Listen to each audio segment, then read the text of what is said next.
Good afternoon, everyone. Welcome to this webinar on how technology is transforming the customer and advisor experience in wealth management. It's been organised by Ditto, the marketing, business development and communications company based here in London and Dublin, and Comark, one of the leading software houses in Europe, based in Krakow, Poland. Today's event is the first in a mini-series of 3 webinars on the digitalisation of wealth management. My name is Michael Imson. I'm a senior content editor at Financial Times Live, which is the FT's conference division. And I'm also a chartered member of the UK's Chartered Institute for Securities and Investment, CISI, and the deputy chairman of the CISI's FinTech Professional Forum. And joining me here today for this discussion are 4 experts on the digitalisation trends taking place in wealth management and private banking. We have Maureen Spare, who's the US Director of Consulting Services at Sales and Delivery in the Capital Markets Wealth and Asset Management Division at JDX Consulting. Maureen is based in New York. Next, we have Anu Gurn, who's Head of Financial Planning and Advice, Private Banking Services at Coutts, which is part of the Royal Bank of Scotland Group, and he's based in London. Then we have Greg Malone, Head of Wealth Management at Signia Wealth, a London Wealth Manager. And finally, Anna Sasha, who's Business Solution Manager for Comark. Now, we're here to talk about how wealth management and private banking is becoming increasingly digitalised, with more clients interacting with their wealth managers and private bankers through online channels, especially mobile. Some firms have gone further down this path than others, but around the world, in emerging and as well as in established markets, there's a race to go digital and provide a truly seamless client experience. And going digital is also about improving the advisor's experience. A well-trained, willing and technologically enabled advisor workforce is essential for the provision of high-quality client service. Now, the format of this webinar is quite simple. First, I'll ask each of our panelists to introduce themselves and tell us about their job roles. Then I'll ask them a few key questions. And the listeners, you'll be able to ask questions too via the webinar site, so please do send some in, and I'll try to get them answered near the end. There's a section on the site, on the website, webinar website, which explains how to send in questions. And then finally, we'll wrap up with some concluding remarks. So let's get started. First of all, Maureen of JDX. Maureen, can you tell us about yourself and your job and your interest in the topic of this webinar? Sure, Mike, thanks very much. I'm really happy to be here today with this interesting panel that you've put together and to discuss a really great topic. I work for JDX Consulting, which is a global consulting firm with over 700 consultants with offices in the UK, US, Dublin, and Singapore. We've recently been recognized as one of the UK's fastest growing firms by a number of publications. Our primary focus is to provide consultancy and business services to the banking and financial services clients, intermediaries and fintechs. I head the consulting services in the US for asset and wealth. I've been in this space for over 25 years, working in both technology and technology and operations for wealth management. And I've led a number of digital transformation projects to optimize operations, reduce costs, and most importantly to today's topic, customer experience. Apologize in advance, I'm fighting a bit of a cold, so I'll try not to be a bit distracting as we go through the session. That's okay, Maureen. Yes, I did talk to you last week, and that cold's proving difficult to shake off. Anu Gurn of Coutts, can you tell us about your role at Coutts and your interest in this subject? Sure, of course, thank you. So at Coutts, I head up our financial planning and advice team within private banking services. Effectively, that means my team and I deliver change projects across Coutts in the wealth management division. And those change projects span across kind of all IT and digital related activities. Coutts is part of the Royal Bank of Scotland Group, which means as well as looking after our core wealth management business within the Coutts Private Bank, my team and I have accountability for delivering across the RBS group, with Coutts acting as a centre of excellence for investments and advice. So things like our automated advice proposition, which is offered to NatWest and RBS customers, would be in some part delivered through me and my team. I guess my interest in this subject, comes from many angles. I think the most interesting thing about going digital, as you put it, within wealth management, is that I don't see it really as going digital.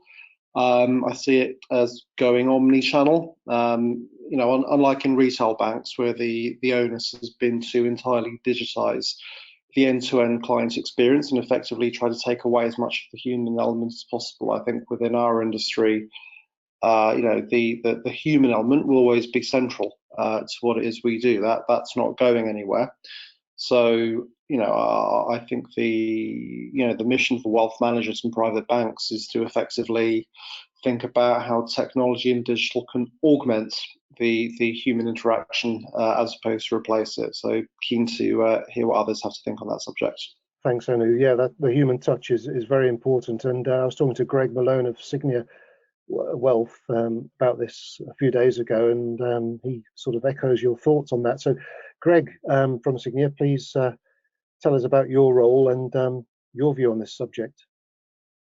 Hi, Mike. Thanks very much. So I'm Greg Malone. I'm the head of wealth management at Signia, which is a London-based private investment office. I actually founded a business a number of years ago called Squared Investments, which was a co-investment platform for a number of successful families to invest alongside one another. And we then merged that with Signia in 2015. And I now sit on the management committee, as well as taking responsibility for all interactions with our families. So we are, as a business now, we're responsible for managing the wealth of a relatively small number of very successful international family offices. And to answer your point, Mike, on the relevance of technology to us, we are specifically looking at it as a way of enabling a wider base of end user to access what we do for what is currently quite a narrow community in the international family office space. Mm-hmm. Okay, thanks, Greg. And finally, Anna from Comark. Tell us about Comark and your role there. Thank you, Mike. Good afternoon. My name is Anna Sasha, and I represent Comark, which is a software house. I'm a business solution manager responsible for matching our key product, Comark Wealth Management, with the needs of our clients. As a company, we specialize in delivering IT solutions for relationship managers and their customers. So today I'll share some views on how we see the process of going digital or going omnichannel in wealth management from the technology perspective. Okay, thank you, Anna. Well, that's everyone who's done that. You've all done your introductory remarks. You're all involved in some fascinating work. So let's move on and get right to the heart of the subject. Key opening question really is how are wealth management companies digitalising their client relationship management to improve the experience for both clients and advisors? Are they getting it right? Are they going fast enough? And Anu, I'd like you to answer that question first. Sure, thank you. So I think you put the emphasis there on client relationship management, which I think is the right thing to do. I think the low-hanging fruit from a digital perspective has been achieved. Those more transactional-based interactions that clients have with a private bank or wealth manager have been delivered. Can I see my balances? Can I request a statement or what have you? And I think what the focus is on now is digitizing those more relationship elements. You can think of this, I think, in two parts. You've got the front end and you've got the back end. In some ways, the front end is the easier part. So it's very easy to picture the next stage of digitized client relationship management, recentering around an omni-channel experience where perhaps a client no longer has to pick between a phone call or going in for a face-to-face meeting with an advisor. You can do that via a video conferencing capability, or rather than a paper-based fact find being sent to a client, that can be done over the kitchen table over coffee with an advisor armed with an iPad to capture data in real time and get that into the system, and maybe even offer an entire end-to-end advisory experience in the client's home. I think we've probably seen plenty of demos and videos kind of encapsulating the spirit of that kind of thing. But I think the key part of it is actually the bit which is under the line, which the client doesn't see, which is how do we build the technology platform that we need to make these kinds of experiences possible? And that rests on two parts. The first is data. So effectively making sure that if we are going to engage and interact with clients in real time, we have our golden source of client data upon which to call from. And then from a more structural perspective, lots of these elements that we want to start delivering to clients, be it video conferencing, be it banking aggregation, be it cash flow modeling, but in real time in front of those clients require us to build and maintain an API integration layer which sits under the surface, which the client doesn't see. And that's a big change for, I think, lots of private banks and wealth managers. We're used to working with a handful of core underlying platforms which power everything we do. And our IT and digital operations are kind of centered around those. I think now we're having to be much broader in the technology landscape that we are developing, especially with regards to those third-party services. So I really think the main thing which banks are doing now is getting their house in order in terms of the back end, saying, okay, we're going to develop a suite of microservices on our core platforms. We're going to develop these skill sets and capabilities we need to manage an API integration layer. And if you can get that right, I think it then opens up the ability to develop those client and colleague-facing elements that I touched on at the start of the question. Oh, yeah, it's interesting what you said a minute or two ago about sitting at the kitchen table, the advisor and the client looking at an iPad, because that really does bring all three elements together: the technology for the client, the technology for the advisor, and you've still actually got that personal interaction because they're both in the same room. Yeah, very much so. I think it kind of does away with the time lag as well. I think if you look at the time taken to do anything in private banking and wealth management, there are lead times of several weeks, and I don't think the client expectation now sits in line with that. Mm-hmm. Greg, yours is a very different firm, a niche firm. So same question for you. How are you digitalising your client relationship management? And do you think you're moving fast enough, and are you getting it right? Yeah, Mike, I agree that we come at things from a slightly different angle, in that the relationships we have with our families tend to be fewer than some of the other guys on the call, I think. So the benefits to us as a business, for a second, just setting the client aside, are difficult, or more difficult to quantify in terms of then investing in an infrastructure which will enable us to interact kind of digitally with our clients. For us, the kind of digitalization has been key to accessing a different type of client. So for the last decade, the business has been very good at what we do, but for a very specific type of client. So historically, the clients have been, or our service has been restricted to the family office community, so very significant international families.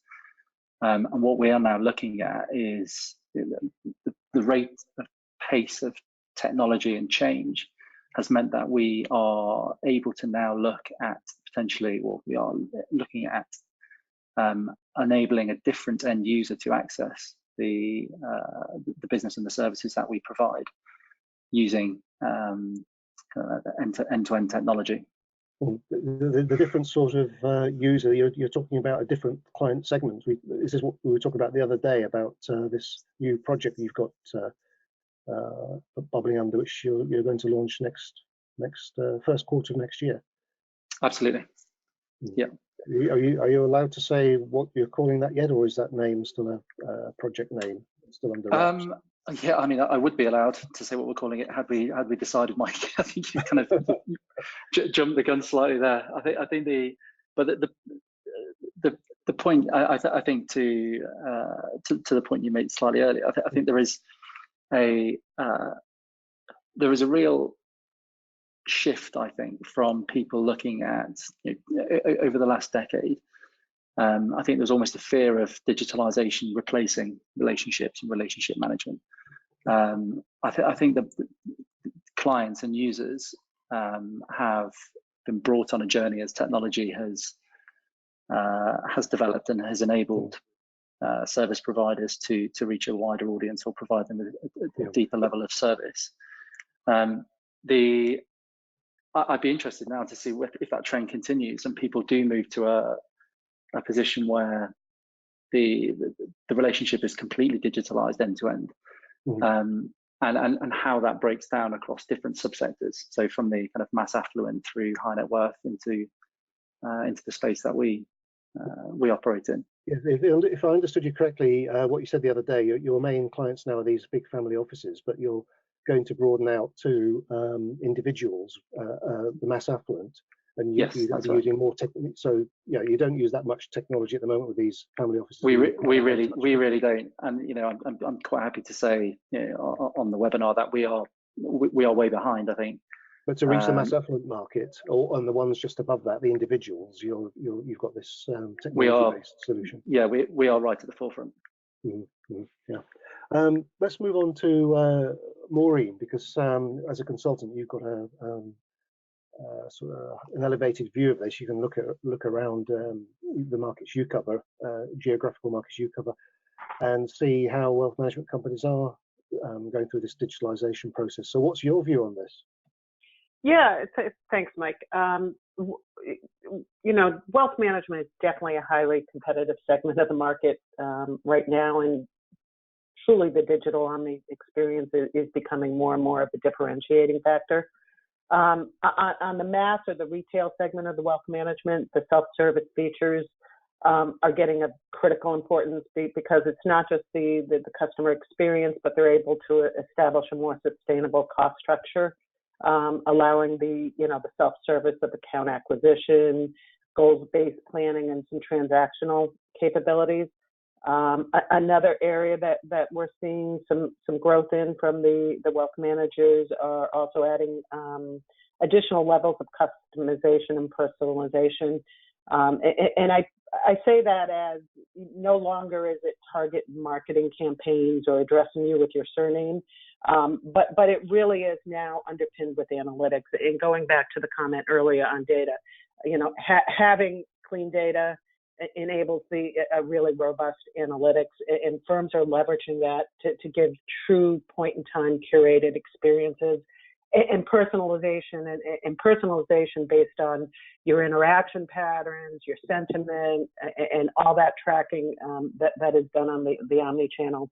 I've also seen some firms start to look into how to integrate chat and video into the web mobile app. So basically, they're kind of combining the customer experience from a more holistic view, so not negating the personal touch, but also having the digital experience. So basically, it is the investor initiating when they want that personal touch.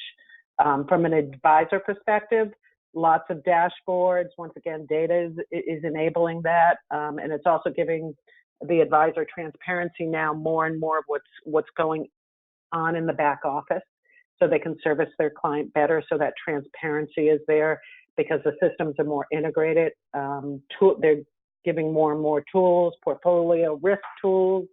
But I mean, all of this is all great, but it really is the pace of change, and that pace of change of all these features needs to be prudent, has to be a targeted strategy.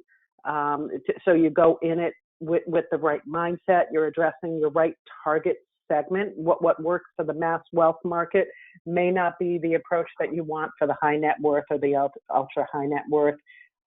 Going into a project like that, this shouldn't be underestimated. You got to have corporate sponsorship, budget, and you really basically are changing the firm to be from more of a customer service paradigm to a customer experience type firm, and that takes really quite an effort to get it right.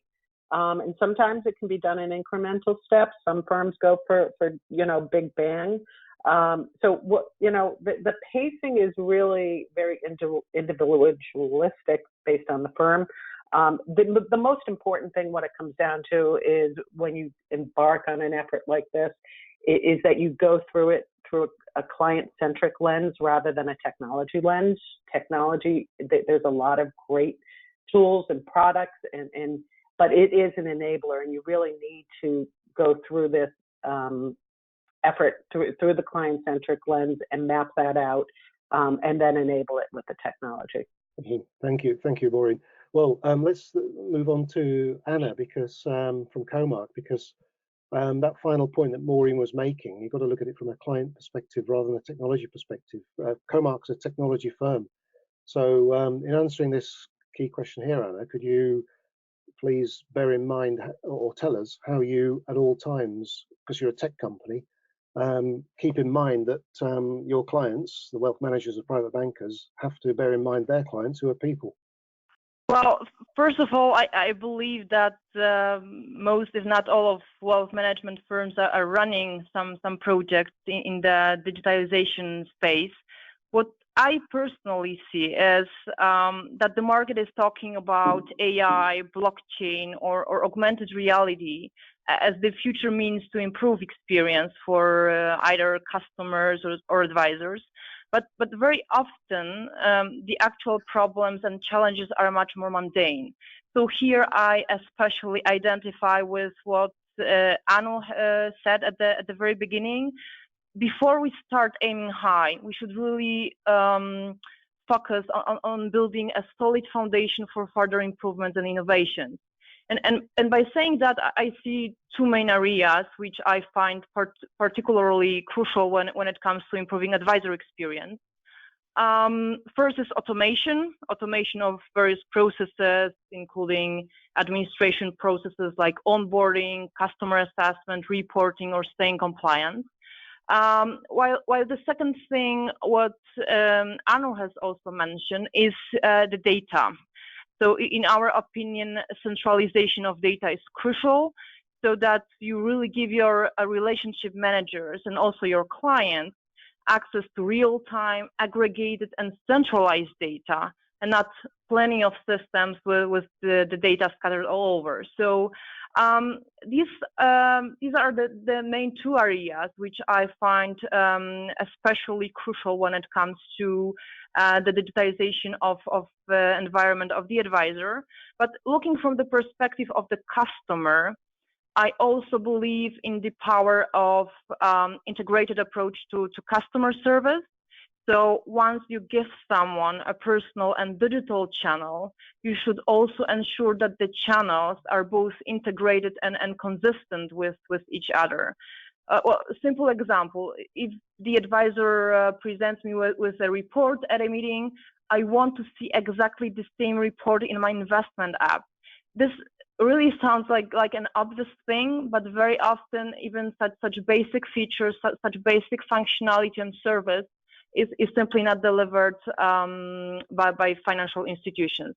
And I also want to address your last question, which I probably cannot answer very well, because I think it's not for us to determine if someone goes fast or slow, because this is being constantly verified by the market anyway. So I think it does not really matter how slow the market goes. I think as long as simply doesn't stop and it keeps moving ahead. Mm-hmm. Do you have any perspective on particular countries where wealth managers are moving faster than others, or geographical regions? So in other words, is Europe more advanced in this respect than, I don't know, Asia, or is Germany at the top of its game and Spain is lagging behind? Can you give us any sort of geographical perspective? Well, if I had to focus on Europe, definitely Central and the Central and then the Eastern part of the Europe is pioneering in digitization projects. We also focus a lot on Asia because there are many initiatives happening right now in there. So that's that's I would say I would point out the two regions, so the Central and Eastern Europe plus Asia as the leaders in the digitalization initiatives over the world. Yeah, the leaders, the pioneers, right? Well, let's move on to the next question, which is this: in a high-touch industry, how do wealth managers strike the right balance between these digital delivery channels on the one hand, and then traditional phone calls and face-to-face meetings on the other? I'd like to ask Maureen to kick off with that one. What's your perspective on this, Maureen? Yeah, no, I think the balance comes down to the right segment of the wealth management market. Obviously, on the mass retail, it is embracing the omni-channel experience.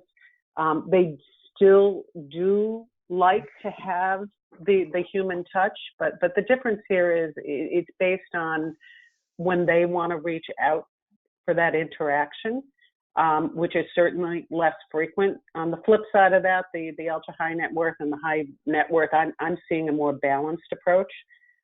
Definitely, which used to be more face-to-face than phone calls.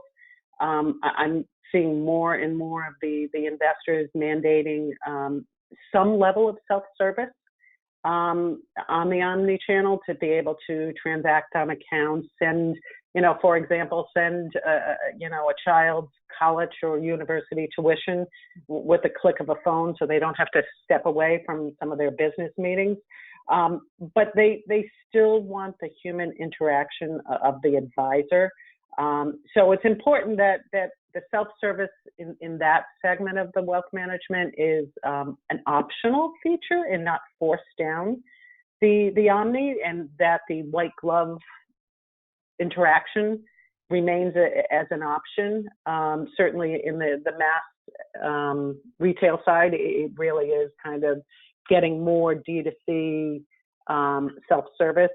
For analytics, and I go back again to data and analytics, it really is helping the omni-channel with features of when some of their holdings are downgraded, and even things where it's becoming a more overall holistic portal to them. So it's allowing the advisor to be aware of political events, regional disasters. So they're servicing their client on the portfolio management side, and they're adding things on information. When we have hurricanes and some of those weather disasters here in the States, of making the omni-channel where that you can guide them how to do, FEMA insurance claims, elderly resources and pets and disasters, and even features like family notification. So there's a lot kind of going on. Yeah, I think what it comes down to is the human touch will never go away.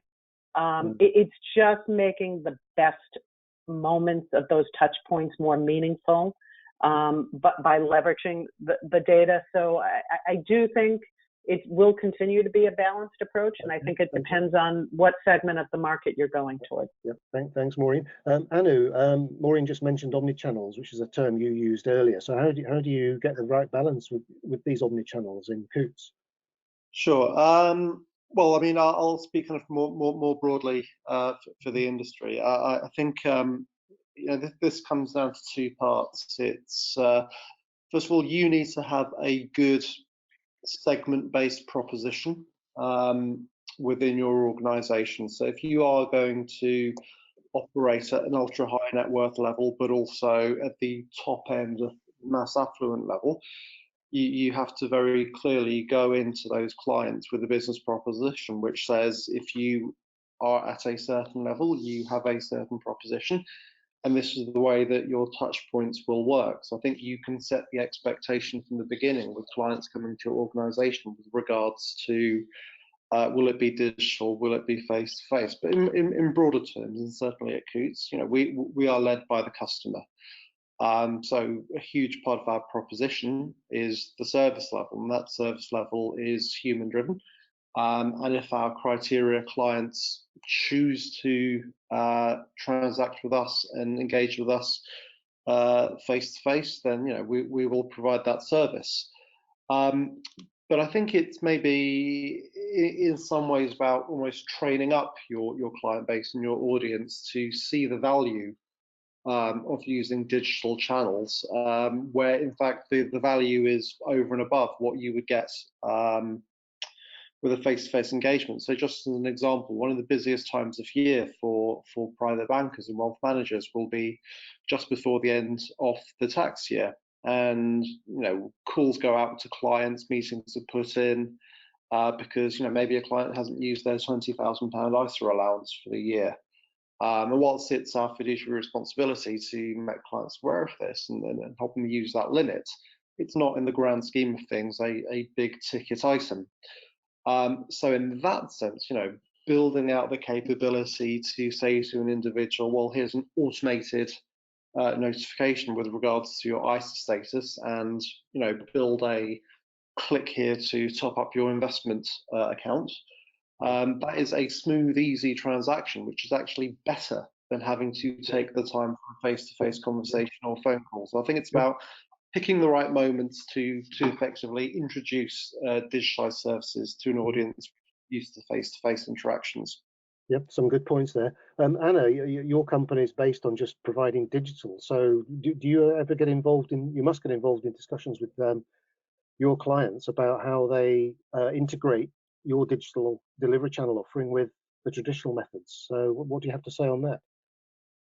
Yeah, definitely. I think everybody here and also our clients will agree if I say that we are still talking about business of wealth management, which is still traditional and sensitive, and where wealthy clients will always appreciate and count on personal service, dedicated banker, or personalized solutions and offerings. Based on our experience, for most of our clients, the core of the business still lies in the personal service, but they are definitely looking for some support from digital tools. And I also believe that the actual face-to-face client advisor interaction is crucial here, but why not to digitalize what comes before and after that? So I mean, administration, onboarding, document completion, reporting, analytics. I think these areas can be easily digitalized and automated without affecting the quality and the added value of the personal interaction that should be in the end focused on people's needs and expectations. And I think that in the end there is no size that fits all. So the proportion between digital and personal service is very, very individual. And I think the key is simply to give clients both options, but simply optimize them in line with the business model a company has, the target client the company is servicing, or simply the expectations of the customers. So that's how I and our customers see that. Mm-hmm. And Greg, we've already touched on what your firm does. It's these family offices, but I believe that even though most of your relationships with your clients are definitely phone calls, face-to-face, I believe you send out a newsletter by email every month. Is that right? Yeah, it's more of a kind of market update. What's been going on in the market since the previous month. And so even these clients appreciate some kind of digital interaction. But there is always, I think, to echo what's been said, if we can do anything to speed up the access to information or make it more convenient to the families, regardless of size, I think that is a benefit to the family. But again, kind of echoing what's already been said, I think when it comes down to the advice, or the provision of advice and management, it's such a personal thing for our families that face-to-face, I think, is I can't see it being replaced by digitalisation anytime soon. Yeah. Well, let's move on to the next question, which is the customer experience versus the advisor experience, because we're looking at this from both approaches, digitalisation, improving experience for the customer and for the advisor. Which do you think requires the greatest focus? And I think I'd like Anu to answer that question first. I think it depends what you're trying to do, really. I guess the vanilla answer would be both of them. And if you are going for this omni-channel, let's sit down in a room together. It is effectively part of the same thing. Look, I think when we talk about the advisor experience, what we're talking about is access to real-time data. It's the ability to write a suitability letter or perform investment analysis very quickly, so you can get back to your client more quickly. So effectively, by improving the advisor experience, the access to tools, data, you are by proxy improving the client experience. I think there's also a big focus on advisor capacity and capability and utilization if your particular focus is, say, on your cost base and you're making attempts to reduce that. So I think it really depends what you're trying to do with your business strategy. I think you would like to say, okay, well, let's invest in both. Let's really digitize the heck out of everything and allow a client to do everything in the app, and let's give advisors the latest tools and technologies and an automated process so that their job is a cinch, so they can spend more time with their clients and more time prospecting. But I guess which of those two that you choose to invest in, notwithstanding the fact they are kind of related to each other, comes down to what your burning business platform is. Yeah. Anna, what's your answer to this question? I think that if we look at customer and advisor experience, like if we look at them together, we will see that they have many goals in common. So how to accelerate things, how to get rid of repetitive tasks, or how to provide seamless and efficient environment. But unfortunately or fortunately, in practice, it's the customer that always seems to come first, giving a company the upper hand and providing customers with all the fancy applications, nice features, and customer journeys. While on the other side of the relationship, we have advisor experience, which personally, in my opinion, in also looking at the projects we run with different financial institutions, seems to be forgotten and neglected. I give you one example from our playground. One of our clients used to operate 7 different systems to give simple investment advice. So imagine now 7 tools. I think there is no way for the advisor not to be lost in all of that at a meeting. And what's more, the client sees through that, because advisor experience and customer experience, they are interconnected. So this is neither good advisor nor good customer experience. And I think advisors need systems that will help them optimize and guide them through their work, reduce time spent on certain things, comply with regulations, also be more proactive towards their customers, which all in the end should lead to better customer experience as well. And also, in my opinion, unfortunately, improving advisor experience is usually much more demanding, time consuming, but also more complex in general. It's because there are many processes behind.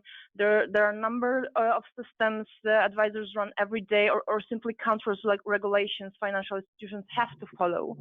But still, I believe that now it's time to focus on advisor experience, because in the end, it will pay off in better customer experience as well.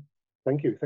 We don't have that much time left, but I'd like to ask Maureen the same question, but just keep your answers brief, please. Customer experience versus advisor experience. Yeah, I kind of agree with the other panelists, definitely based on target market segmentation. It comes down to kind of 3 things I see, and it's all foundational. It's data, which I think everybody spoke about, clean, organized, so you can execute your strategy. The other is enabling your ecosystem to be more API enabled, so you can integrate easily with your legacy applications. And finally, the journey mapping. And the journey mapping really kind of takes time to really flesh out and vet those touch points and moments of truth. I find many times, on the journey mapping, there is some reusability. between the customer and the advisor experience. So that investment in doing that is very important. So those would be the three areas of focus, and I think they're the same both for customer and advisor. Yeah. Okay, good. And Greg, I hope you don't mind if I skip past you, because no, not so much. I'd like to get on to the final there's two more key questions. This is one for each of you to answer probably differently. It's about problems. Problems always occur in business. A lot of people don't like to accept that, and they use the word issue as a euphemism. But problem is the word that journalists use. What problems, and I'd like Anna to answer this question first, what sort of problems can arise with a digital transformation strategy of this nature, and how do you avoid them? And when problems do occur, how do you solve them? Anna. Well, the problem which I see is the insatiable appetite for digitization that leads to too many projects, too many initiatives that constitute equally huge risks. So what we see among our customers is the urge to cover more ground than possible within a single solution or a single project. But a jack of all trades is a master of none. So what we usually recommend in this particular context is to follow the MVP approach. So which maybe does not solve every single business need, but still solves most of key issues. I also think that we cannot forget about the fact that digital transformation means a makeover for the organization itself. So sometimes it's about changing advisors' mindset, the way how they work with their customers, or how customers are using certain features of our applications. So I think it's also crucial to involve any end users of the digital transformation project and let them contribute to the experience, to building the experience they're really looking for. And Anna, what about you? What if the technology doesn't work as expected, or your clients don't find the mobile channel user-friendly? What sort of problems do you encounter? Well, I think in those particular instances, I mean, I guess you fix it is the answer. But I think the point is that you don't allow yourself to get into that situation in the first place. So I think developing the capability for rapid fire test and learn, and before things even go live, test them in a very iterative way with your clients, as we're doing now. The first stage of testing isn't putting an iPhone in a client's hands and saying, what do you think of this? It's taking a panel of clients and giving them some hand-drawn sketches and saying, imagine you had this, how would you feel? What would you change? So I think, it's about taking preventative measures before you even get to that situation. And the MVP approach is one way, which is standard practice. But I think the other way is to think, what is the lowest fidelity prototype you can achieve, and start your client testing there, so that you don't hit those adoption issues later. Mm-hmm. And Greg, you're at the beginning of a digitalization journey in terms of customer relationships with this new concept, which could be launched next year, aiming at individuals, wealthy individuals, mass affluent. Have you come across any problems yet, or what sort of problems do you anticipate could arise? I guess this is not exclusive to a financial services business, but where any business goes through the process of digitalising, moving assets onto from paper onto systems, one of the biggest areas for us is looking at the kind of the data breach side of things and ensuring that there is governance and process procedure in place, which is strong and robust enough to protect the underlying clients. And speaking specifically about our business, having not been through that process, we obviously very, very aware of the risks, and having not done that before, ensuring that we get it right first time round is absolutely crucial. So to Anna's point, it's not a kind of a process that we rush in any way. We need to get it right first time. Yeah, and Maureen, how would you answer this question? Yeah, I echo what the other panelists kind of said. I kind of see three things. I think firms are underestimating the effort for the governance and the internal program project management structure, from communication plans, internally, externally, transition plans, and everything around that. The other is really kind of going through research for the design, really kind of understanding the friction points, what good looks like. And there's a lot of different ways to achieve that, from voice of the customer, workshops, interviews with advisor. But it's important to get that right. And if you don't get that right, then you will have a challenge throughout the rest of the project. And I agree with Anna. It is a cultural change for the organization as well. You need to take a look at your ops model and how you're going to now service the client holistically in this new paradigm. Okay, thank you, Maureen. Well, we've almost run out of time, but I'd just like to ask each of you one final question, and keep your answers succinct, about 30 seconds, please. It's all about the pros and cons of being an innovator or a follower. So when it comes to digitalising the customer and advisor experience, some wealth managers are innovators, others are followers. But there are advantages and disadvantages of both approaches. For example, first movers can grab people's imagination and a large slice of the market, while the laggards struggle to catch up and may never catch up. On the other hand, innovative companies can move too quickly and then crash and burn, while those following behind can learn from others' mistakes and leapfrog ahead. So, start with you, Maureen. Is it better to be an innovator or a follower? As being a former tech person myself, I tend to believe it's the innovator position is the more advantageous. Although that does come with some level of risk, but I think there's a greater risk of losing market share if not reacting timely. I think the difference here is, in order to do that, you've got to develop key partnerships with providers to help you with strategy, design, delivery.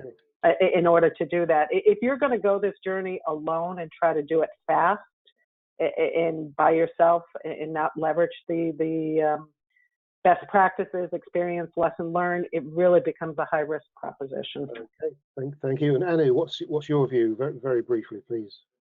I think banks and wealth managers need to be banks and wealth managers. So in those areas which pertain to our direct area of expertise and knowledge, such as the development of algorithms from automated advice, we should be at the forefront, innovating and leading the way there. I think for other elements of the digital transformation, maybe more on the channel side, the development of chatbots and so on and so forth. I think that's where it's okay to follow, or rather be led by individuals or companies who have expertise in those areas. So I think it's about picking your battlegrounds and focusing on what is your core. Yeah, there's no simple answer. It's a bit of both, depending on the job in hand. And Greg, your view? Quite a simple one for me. We're an investment firm, not a technology firm. So I guess the innovation that we can produce comes in the form of the product or the investments that we make on behalf of our clients, rather than how it's delivered. So yeah, that makes sense. Anna. I personally agree with Maureen, and I think it's quite risky to be a full-time innovator in this pretty conservative world. And I think that, in fact, smart following may be a better way than an innovation. And my recommendation would be just be an innovator where you feel strong enough for innovations, but follow the market in the areas where you don't feel you can make much difference. At least for now. And also, like, as a software house, we also see many technologies trying to disrupt the wealth management of today. And we also realize that applying some of these technologies is not optimal for every kind of business within wealth management. And actually, this topic will be discussed during our next webinar. So I just wanted to take the chance to invite you for the upcoming webinar of this series. Thank you, Anna. So it seems that the consensus is it's good to be an innovator if you choose the right battleground, and there's nothing wrong at all. In fact, it's very good to be a smart follower as well.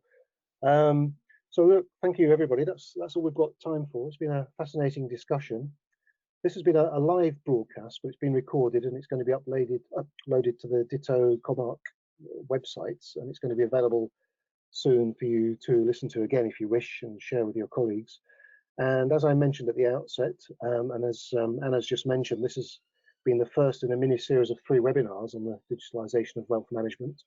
And there's going to be 2 more. The next one's going to be in January. I'll let you know the precise date as soon as it's been confirmed and how to dial in. So all that remains for me to do is to thank our listeners for listening and to thank our panelists for taking part. So thank you, Maureen, Anu, Greg, and Anna. Thank you.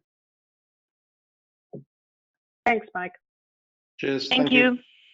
You're welcome.